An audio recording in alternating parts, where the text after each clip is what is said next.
전국의 경찰행정법 수험생 여러분 반갑습니다. 자, 경찰행정법의 새로운 지평을 열어가고 있는 행정법 강사 서창규입니다. 좀 오랜만에 또 다시 뵙는 것 같습니다. 자, 먼저 이번 경찰 관련 시험에 합격하신 많은 분들에게 먼저 축하의 말씀을 드립니다. 저와 인연을 맺어가지고 올해 많은 합격자가 배출됐고요. 덕분에 저도 그분들 때문에 경찰 행정법 강의하면서 많은 보람을 느끼는 계기가 됐습니다.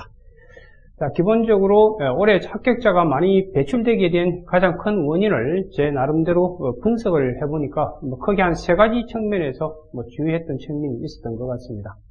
먼저 첫 번째, 제가 작년에 강의를 진행하면서 가장 크게 주안점을 뒀던 것은 이제 이 경찰 행정법 시험 출제 경향이 단순히 암기해가지고 답안을 표출해서 점수를 받는 그런 패러다임에서 이제는 충분한 이해가 수반되지 않고는 문제를 풀 수 없는 경향으로 바뀌고 있다는 이 시대 흐름에 잘 부합해서 강의를 했던 것이 주요했던 것 같아요. 그래서 제가 항상 강조하지만 단순히 두 문자 따서 암기해가지고 시험장에 들어가겠다. 이건 어떻게 보면 단문을 해결하는 데는 아직까지 어느 정도 여러분들이 적응이 가능할 수 있겠습니다만은 사례 문제를 풀어나가는 데 있어서는 한계에 부딪힐 수밖에 없습니다. 아시다시피 여러분들 사례 문제라고 하는 것은 단순히 외운 지식을 그대로 전달한다고 풀릴 수 있는 문제가 아니라는 거 아시잖아요. 그죠? 그래서 그 부분을 제가 상당히 주목해가지고 제가 그동안 저도 이제 고시 준비할 때 그리고 지금 신림동에서 많은 고시 준비생들을 강의하면서 터득한 사례 노하우를 나름대로 여러분에게 전달했던 것이 주목했던 것 같아요. 그래서 그게 첫 번째 제가 주목했던 게 어쨌든 이해 위주의 강의가 이번 시험 문제에 상당히 주의했던 측면인 것 같고요. 두 번째는 기본적으로 이 모의고사를 제가 나름대로 그동안에 이제 여러분 시험 출제 경향을 쭉 분석해 보니까 그동안 출제되어 왔던 각종 국가고시 문제들이 약간씩 변형돼서 여러분 시험에 출제되고 있더라고요. 그래서 제가 모의고사를 출제할 때도 그 부분을 주목해가지고 문제를 구성했었고요. 그래서 다행히 이번 문제 경감성진 시험에서 그 사례 문제 세 문제가 출제됐잖아요. 부분적으로. 그 중에 23점짜리 큰 문제는 거의 제 모의고사의 형태로 그대로 출제가 됐었고요. 그 다음 1번, 2번 문제도 약간 변형됐지만 기본적인 논점은 그대로 출제되어가지고 수험생들에게 많은 도움을 받았던 것 같습니다. 그 다음에 이제 세 번째 주의했던 것은 아까 이해유지 강의의 연장선상이지만 이 사례 문제 풀이 방법론, 사례 문제를 접했을 때 어떤 노하우로 풀어나가는 것인가에 대해서 상당한 비교위를 가지고 수험생들에게 접근했던 것이 주요했던 것 같습니다.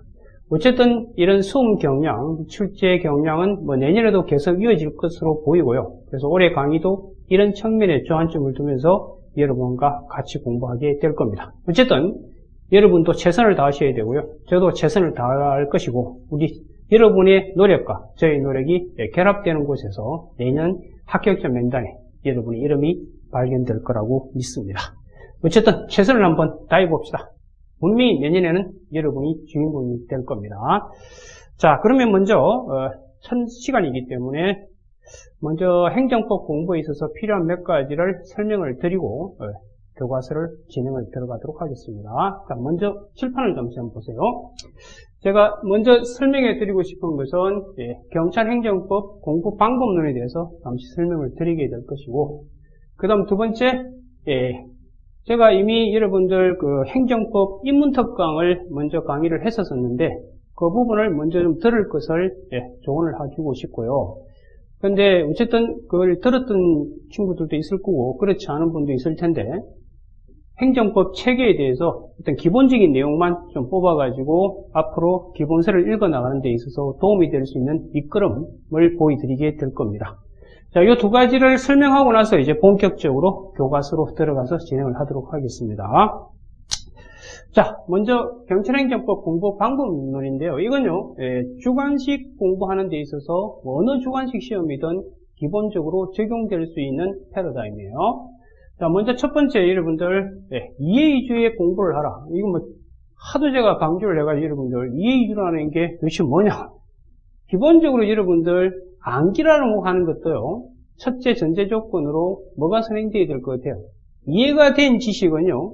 암기도 쉬워요. 사실 어떻게 보면 암기를 쉽게 하기 위해서 이해이주를 공부를 한다 해도 과언이 아닐 겁니다.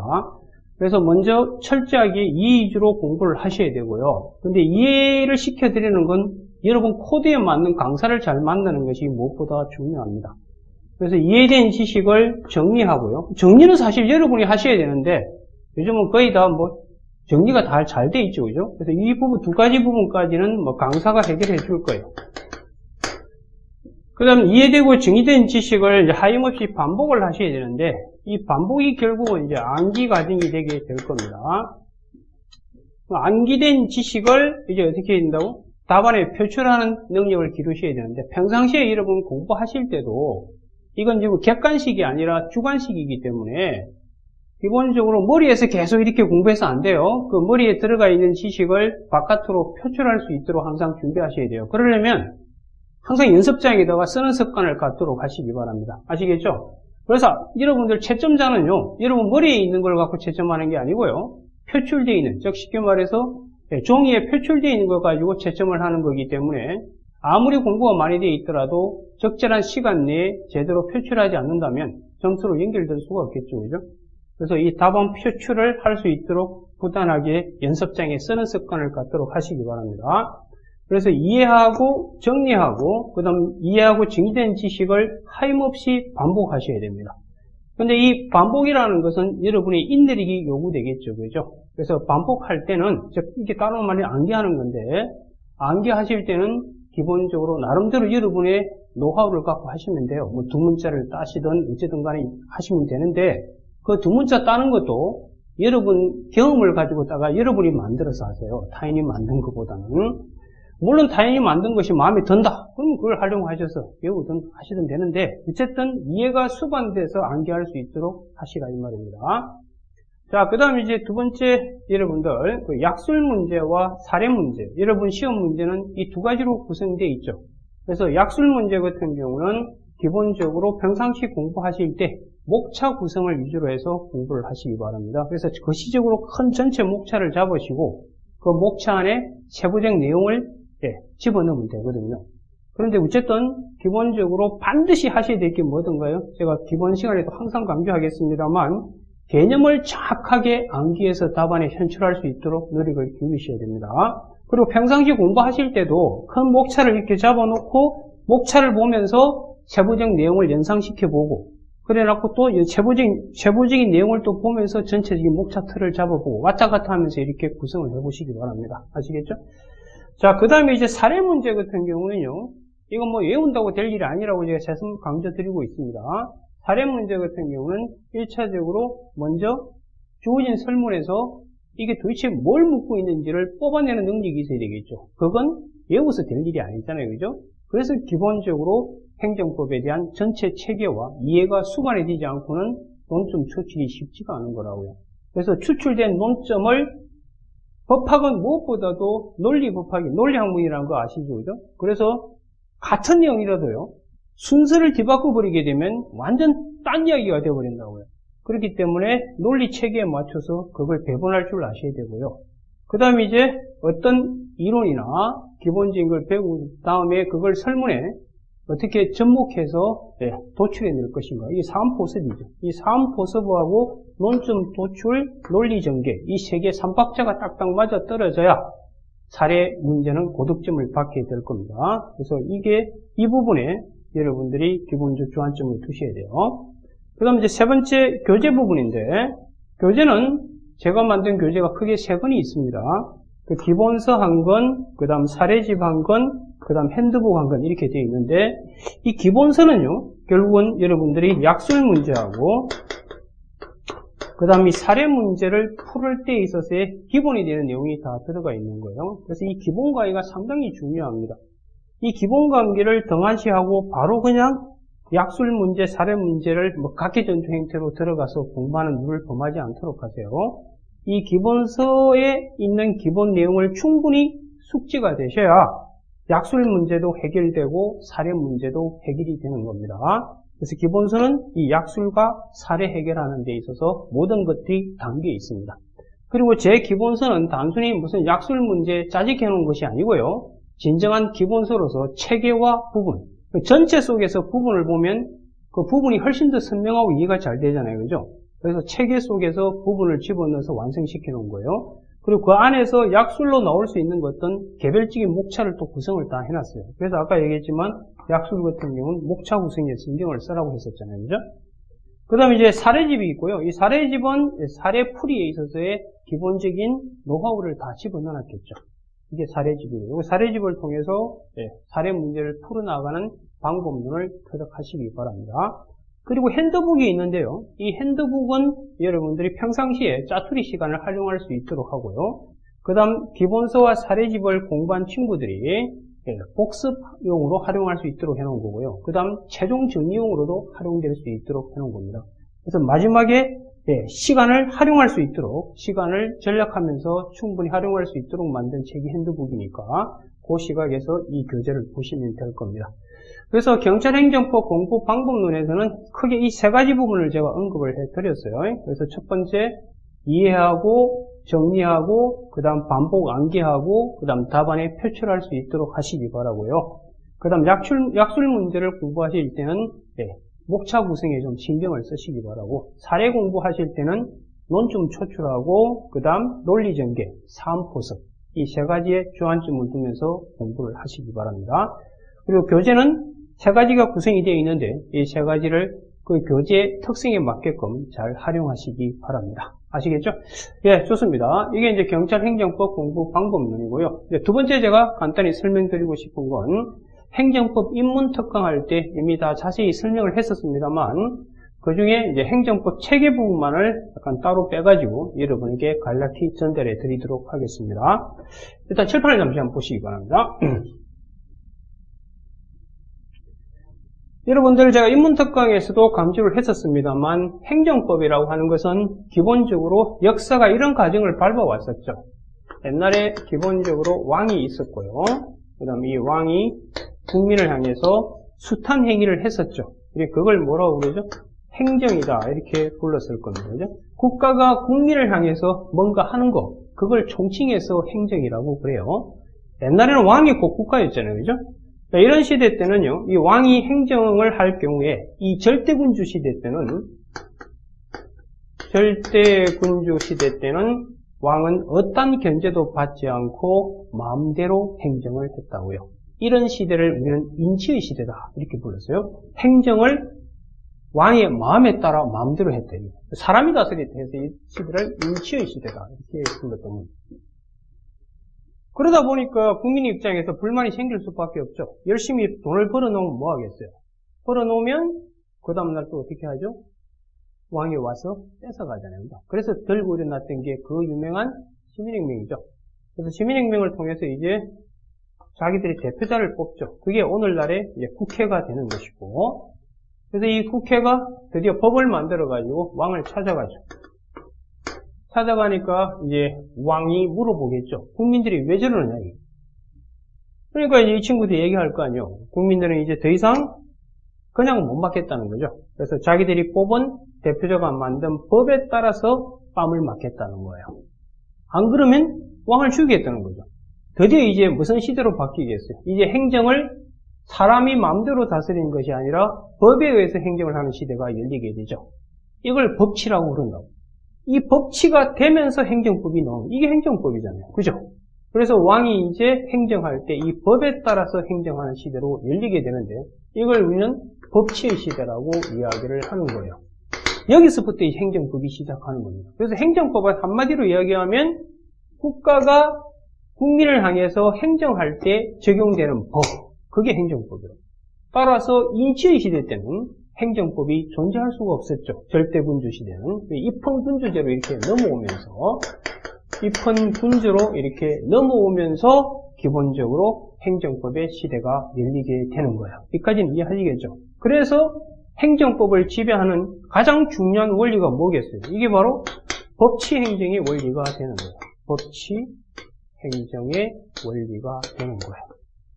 이걸 이해하시면서 이제 행정법의 체계를 여러분이 공부하셔야 된다 이 말입니다. 이해가 되셨죠? 자, 그럼 행정법의 체계 파트로 한번 넘어보도록 할게요. 자, 일단 행정법은요, 기본적으로 누가 싸우느냐 하면, 국가하고 국민이 싸우는 거예요. 국가는 보통 뭐라고 부르느냐 하면, 행정주체라고 부르고, 국민은 행정객체라고 부릅니다. 그리고 아시다시피 여러분들, 법은 공동체에서 최소한 지켜야 될 룰이죠. 그게 국가의 공권력에 의해서 강제가 되고 있는 룰, 그걸 우리는 법이라고 그러는데, 법은 아시다시피 기본적으로 한 사람한테 사람이 있으면 A라는 친구한테는 권리라는 걸 배분하고 B라는 친구한테는 의무라는 걸 이렇게 배분하도록 되어 있습니다. 그래서 일정한 일이 벌어지면 법은 한 친구에게 권리를, 한 친구에게 의무를 배분합니다. 예를 들어 볼게요. 우리 민법 아시죠? 민법에서 만약 A라는 친구가 B에게 돈 1억을 빌려주는 순간 민법은 A에게 권리를 준다고. 권리라고 하는 것은 법이 주는 힘, 이걸 권리라고 그래요. 의무는 뭐냐 하면 법이 주는 부담, 이걸 의무라고 부릅니다. 그렇다면 돈을 빌려준 자에겐 민법은 B에게 돈 내놓으라 이렇게 할 수 있는 힘을 준다고요. 그걸 이제 권리라고 그러고, 그 다음 돈 빌려간 자에겐 돈 갚도록 하는 부담을 주는데 그걸 의무라고 그래요. 민법에서는요, 개인이 이렇게 싸워요. 그런데 행정법은 이게 보시다시피 국가하고 국민이 싸우는 겁니다. 뭘 놓고? 행정작용을 놓고 싸우게 되는 겁니다. 그럼 이 행정작용할 때는 과거에는 마음대로 했지만 지금은 법에 의해서 하는 법치행정의 원리로 들어왔습니다. 그죠? 그러면 행정법은 일정한 경우에 국가에게 권리를, 국민에겐 의무를, 또 반대로 될 수도 있는 것이고요. 그럼 일정한 경우에 국민이 권리자가 되고 국가가 의무자가 되겠죠. 만약 국가가 세금을 부과하게 되면 국민은 세금 납부해야 될 의무가 있는 것이고, 그 다음 국가는 세금 거두어 갈 수 있는 권리가 행정법에 의해서 부여가 되게 될 겁니다. 이게 제가 설명드리고 싶은 건요, 기본적으로 법학에서 권리와 의무, 이게 핵심인데, 권리 의무로 이루어지는 걸 우리는 뭐라고 그러냐면 이걸 법률관계라고 부릅니다. 두 사람의 관계가 법에 의해 지배되어 가지고 권리 의무로 구성되면 우리는 그걸 법률관계다 이렇게 불러요. 그런데 어쨌든 기본적으로 법률관계의 구성원이 되는 자를 우리는 당사자라고 부르는데, 이 당사자는 사람이 돼요. 사람만이 법학에서 권리 의무를 갖습니다. 그런데 여러분들, 법학에서 사람은 두 사람이 있어요. 자연인이 있고 그 다음 법인이 있습니다. 자연인은 바로 여러분이 자연인, 원래부터 인간이라는 뜻이고요. 법인은 원래 인간이 아닌데 법이 인간처럼 인정해주고 있는 거, 그걸 이제 우리가 법인이라고 그래요. 대표적인 법인이 이제 공법인도 있고, 그 다음 사법인도 있습니다. 사법인이 있고요. 그 다음 이제 공법인에서 가장 대표적인 게 국가, 그 다음 지자체 이런 게 있어요. 그 다음 사법인은 회사 같은 거, 삼성, LG 이런 게 있겠죠, 그죠? 자, 그러면 여기 한번 보세요. 자연인은요, 스스로 움직일 수가 있는데, 법인은 법이 가공한 실체이기 때문에요, 실제는 존재하지 않죠. 국가가 눈에 보이는 사람이 어디 있어요? 보이면 헛것이 보이는 거지. 그래서 이 법인은요, 대신 움직여줄 팔, 다리가 필요한데, 그걸 기관이라고 부릅니다. 아시겠죠? 그럼 여러분들 회사 같은 경우는 대표이사, 이런 사람이 기관이 되겠죠. 근데 행정법에서는 그걸 행정기관이다, 이렇게 부르는 거예요. 자, 그러면 일단 기본적으로 행정법은요, 국가하고 국민이 싸우는데, 국가는 앞으로 공익을 대변하는 친구가 될 것이고요, 국민은 앞으로 사익을 대변하는 친구가 될 겁니다. 공익이라는 건 전체 이익을 얘기하는 거고, 사익은 부분, 자기 개인의 이익을 얘기하는 거겠죠, 그죠? 자, 그러면 기본적으로 국가가 국민을 향해서 뭔가 하는 데서 행정법이 출발해요. 그러면 행정법은 한 친구한테 권리 의무를 주게 될 텐데, 안타깝게도 아까 보시면 알겠지만 국가는 행정주체로서 법인으로서 사람이죠.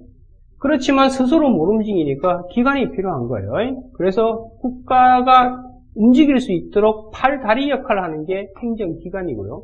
비교를 해보면 여러분들 대통령, 노무현 대통령, 국가 이런 관계잖아요. 그럼 노무현 대통령이 되어 있는 거예요. 이거 한번 보세요. 지금 노무현 대통령이 없구나. 지금은 문재인 대통령이죠. 지금 문재인 대통령이 있고, 그 다음 대통령이 있고, 국가가 있잖아요. 그럼 국가는 행정법에서 행정주체라고 부르고요. 그럼 대통령이 있죠? 이런 사람들을 다 행정기관이라고 부른다고요. 그럼 행정기관에는 뭐 대통령도 있고, 각부 장관도 있고, 경찰서장도 있고, 다 존재해요. 그럼 이런 자들은 사람이 아니고요. 이런 자들을 기관이고 이런 자들은 사람이 아니기 때문에 권리라는 건 갖지 못합니다. 권한만 갖게 돼요. 이 권한은 사무의 범위라고 이야기하는 거예요. 행정안전부 장관이 할 일이 있고 국방부 장관이 할 일이 있고 대통령이 할 일이 있잖아요. 그걸 우리는 권한이 배분되어 있다라고 이야기를 하는 겁니다. 그래서 이렇게 많은 기관들로 결합되어 있는 걸 조직이라고 그러고 이런 조직하에 국가가 국민을 향해서 뭔가 하게 되는 겁니다. 그래서 이 조직 부분을 규율하기 위해서 만든 행정법을 행정조직법이라고 부릅니다. 보통 행정법의 정의를 이렇게 내립니다. 행정법의 정의는 보통 행정에 관한 조직, 그 다음 작용, 구제에 관한 국내공법이다. 이렇게 정의를 내려요. 그래서 그 중에 이제, 물론 행정법은 행정을 규율하는 법인 건 아시겠죠? 그 중에 이 조직을 규율하는 행정법, 이걸 우리는 행정조직법이라고 부릅니다. 그래서 이 행정조직법의 핵심은 뭐냐 하면, 국가한테 기관을 설치해주고요. 그 설치된 기관이 어떤 권한을 갖는지를 정하는 법, 이걸 우리는 행정조직법이라고 부릅니다. 무슨 말인지 이해하시겠죠? 그럼 이렇게 조직된 국가가 공익 달성을 위해서 국민을 향해서 숱한 행위를 하게 되는데 우리는 그걸 행정작용이라고 불러요. 그런데 행정작용은 한 개가 아니라 숱하게 존재합니다. 그래서 행정작용이 숱하게 존재하는 행정작용, 세금 부과도 행정작용이요. 그 다음 여러분들 뭐 음주운전하면 운전면허 취소하는 거 이런 것들도 다 행정작용이 되는데 그 숱한 행정작용을 학자들이 학문적 시각에서 쭉 분류해놓은 거 분류해놨는데 그걸 여러분 이제 교과서에서 하나씩 배워 나갈 겁니다. 대표적인 게 행정입법이고요. 그 다음 가장 중요한 게 행정행위, 세금 부과, 운전면허 취소하고 하는 거 이런 거 다 행정행위에 들어갈 거예요. 그 다음 기타 형식들이 쭉 나와 있습니다. 여러분 시험에 다 문제가 됩니다. 그 중에 뭐 학약, 여기 있는 사실행위, 행정지도, 이런 행정의 자동결정 이런 것들은 여러분이 나중에 교과서에서 상세히 배우게 될 겁니다. 이런 숱한 행정작용할 때에 과거 같으면 인치의 시대라면 그냥 했겠지만 지금은 이 행정작용할 때 행정법에 따라서 행정작용을 해야 됩니다. 그 행정법에 따라서 행정작용한다. 그게 바로 법치행정이 되겠죠. 그래서 이 행정작용을 규율하기 위해서 만든 행정법, 이 작용이라고 되어 있잖아요. 그걸 행정작용법이라고 불러요. 이걸 여러분 기본서에서는 2편에서 배우게 될 겁니다. 오케이? 그래서 이 행정작용법에 의해서 행정작용을 하게 돼요. 그럼 이 행정작용법에 따라서 행정작용을 하게 되면 우리는 그건 적법이라고 부르게 돼요. 이 적법이라고 하는 것은 법대로 했다는 거잖아요. 그럼 법대로 하면 법이 주는 선물이 뭐냐면 아까 설명드렸다시피 법은 일정한 일이 벌어지면 한 사람한테는 권리를, 한 사람한테는 의무를 배부하게 되죠. 법학의 핵심은 권리 의무예요. 그럼 법이 요구하는 대로 행동을 하게 되면 법으로부터 선물을 받게 되는데 그 받는 선물 이름이 뭐냐면 바로 권리 의무. 이게 유효다 이렇게 얘기하는 거예요. 그럼 만약에 세금이 법에 따라, 즉 행정법에 따라서 세금이 부과됐다면 그건 적법이고 따라서 국민에겐 세금 납부에 대해 뭐가 생긴다고? 의무가 생기는 거예요. 그런데 이 의무가 생겼는데 의무를 불이행한다든지 위반한다든지 세금을 안 낸다. 그럼 세금 내게끔 해야 되지 않겠어요? 이걸 위해서 필요한 게 행정법에서는 행정의 실효성 확보 수단을 마련해 놓고 있다고. 세금 안 내면 강제 징수 당하고요. 그 다음 입업 건축물을 지었을 경우에 철거하라고 명령을 내렸는데도 철거 안 하면 나중에 배우시겠습니다만 대집행을 하게 되고 그래요. 그래서 행정의 실효성 확보 수단에서 여러분 시험에서 중요한 게 대표적인 게 대집행 이런 것들이 중요해요. 대집행이라든지 그 다음 뭐 행정벌 이런 것들을 배우시게 될 겁니다. 무슨 말인지 아시겠죠? 그래서 이 행정의 실효성 확보 수단은 결국 국가한테 몽둥이를 쥐어주는 거예요. 왜 그럴까요? 행정법에 따라서 분명히 행정했는데도 국민이 안 따르면 공익을 위해서 국가에게 몽둥이를 쥐어줘야만 세금이 거두지지 않겠어요? 그죠? 네. 그렇게 해서 행정의 실효성 확보 수단이 요구되고 있는 거라고요. 아시겠죠? 반면에 이제 위법이다. 위법이라는 건 법을 위반해서 했다는 거기 때문에 기본적으로 위법 반대말은 적법. 그럼 적법이 되면 효력이 있다. 그게 권리 의무가 생긴다는 거잖아요. 그죠? 그럼 위법이면 반대로 무효가 되겠죠. 그럼 무효는 권리 의무가 생기지 않겠죠. 여기까지 이해되셨나요? 자, 그러면 위법이라면 A에게는 의무가 생기지 않게 되겠죠. 그런데도 불구하고 국가가 여러분 재산을 뺏어간다. 그러면 국민의 권익이 뭐 된 거죠? 이건 침해됐잖아요. 그러면 A를 보호해야 되겠죠? 그래서 기본적으로 국민 보호하기 위한 것을 행정구제다라고 얘기하는 거예요. 그래서 행정구제는 대표적인 행정구제가 여러분들 나중에 배웁니다만 행정구제는 크게 행정쟁송하고 손해전보제도가 있어요. 손해전보. 이 행정쟁송은 들어가서 하겠습니다만 크게 행정심판하고 행정소송이 있죠. 소송이 있습니다. 이 두 가지 가지고 보호하는 거예요. 이 행정쟁송은 보통 뭐라고 하냐면 이건 원상회복적이다. 그런 표현을 써요. 원상회복. 즉 세금 부과 자체를 제거해달라고 하는 거예요. 이게 행정쟁송이고요. 손해전보는 잘못된 세금 부과 때문에 피입은 것을 돈으로 메꾸는 겁니다. 그래서 이 손해전보는 나중에 배우시겠습니다만 크게 손해배상하고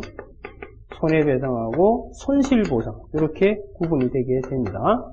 이 손해배상은 위법한 행위로 피해를 입었을 때 하는 게 손해배상이에요. 위법. 반면에 손실보상은 적법인데도 피해 입은 경우도 있어요.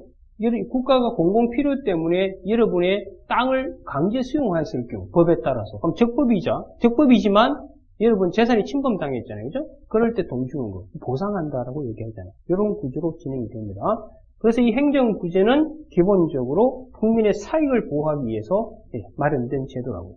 그래서 여기 보시면 이 행정구제법은 여러분 교과서에 아마 4편에 구성이 되어 있을 거예요. 5편 정도 나오겠네. 이게 아마 5편에 배치되어 있을 거고, 그 다음 이 행정의 실효성 확보 수단이 4편에 배치되어 있을 거예요. 배치되어 있고, 그 다음 이제 기본적으로 따로 별도로 배우는 게 뭐냐면, 행정 절차하고 정보 공개. 이것도 넓은 의미에서는 행정작용과 연결되어 있습니다. 그래서 이걸 3편에서 따로 배우게 될 겁니다. 그리고 여기서 잠시 보시면 그 행정작용을 보통 공통적으로 적용되는 행정작용이 있어요. 전 분야에. 그게 이제 일반 행정작용으로서 이걸 총론에서 배우게 되고요. 강론에서는 개별 행정작용으로서 경찰행정법을 배우게 될 겁니다. 이게 6편에서 여러분 배우게 돼요. 이렇게 해서 전체 체계가 잡혀 있습니다. 그래서 기본적으로 이 조직작용구제 전체를 아우르는 것으로서 이제 행정법 통칙 파트를 배우게 되는데 이게 1편에서 배우게 될 거예요. 이렇게 해서 총 6편으로 행정법이 구성이 되어 있습니다. 정리하면 이겁니다. 행정법은 간단히 보면 행정법이 이렇죠.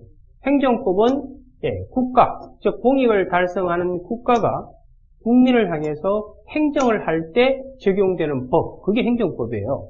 그런데 행정법은 기본적으로요, 한편으로는 공익을 달성할 수 있도록 해주는 법이지만 또 한편으로는요, 행정법에 어긋나서 행정했었을 경우엔 국민을 보호함으로써 국민의 사익도 지켜주는 법이에요. 그래서 행정법은 이 공익과 사익의 두 개의 조화를 달성하려고 노력하게 되는 겁니다.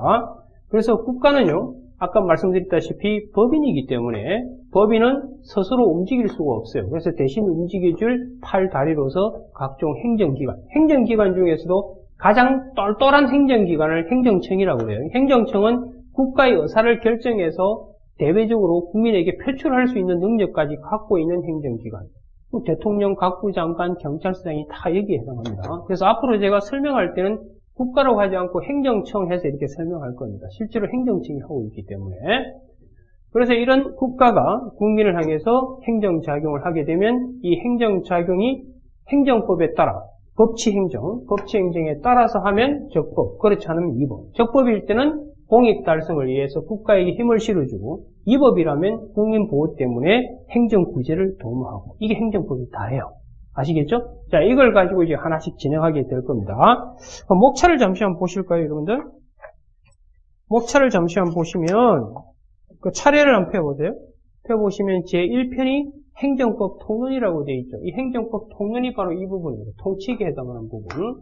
그 조직, 작용, 구제 전체에 공통으로 적용될 수 있는 원리를 이 앞에서 배우게 될 겁니다. 그 다음 제2편 제목이 뭐죠? 행정작용법이라고 되어 있잖아요. 그죠? 그 첫 번째 제1장이 행정이법이죠. 여기 있죠. 행정이법. 그 다음 두 번째가 행정행위 되어 있죠. 그 다음 넘겨보시면 3장 해가지고 그 밖의 행정의 주요 행위 형식에서 학약부터 쭉 나와 있을 거예요. 그죠? 이렇게 구성이 되어 있고. 그 다음에 이제 3편 행정 절차하고 이게 정보 공개가 있죠. 이건 별도로 따로 배웁니다만 크게는 이 행정작용과 연결해서 사실 구성이 되게 됩니다. 그 다음 제4편에 보시면 이제 법에 따라서, 법치행정에 따라서 행정했는데 국민이 이행하지 않을 때 이행할 수 있도록 하기 위해서 확보하기 위한 수단이 뭐다? 행정의 실효성 확보 수단. 그걸 4편에서 배우게 되고요. 그 다음 제5편은 이제 위법하게 국민의 권익을 침범했을 때 국민 보호를 하기 위한 장치가 제5편에서 배우게 되는데 그게 행정구제법이죠. 그 행정구제법에 보시면 그 행정상 손해배상도 있고 손실보상도 있고 그죠? 이 두 개가 손해전보제도가 되는 거고 그 다음 5장, 6장에 보시면 행정심판, 행정소송이 들어있죠. 이게 행정쟁송 이렇게 되게 될 겁니다. 마지막으로 이제 여기에 보시면 제6편에 경찰행정이 들어가 있죠. 이게 이제 강론이에요. 그래서 원래 여러분들 행정법 시스템상으로요.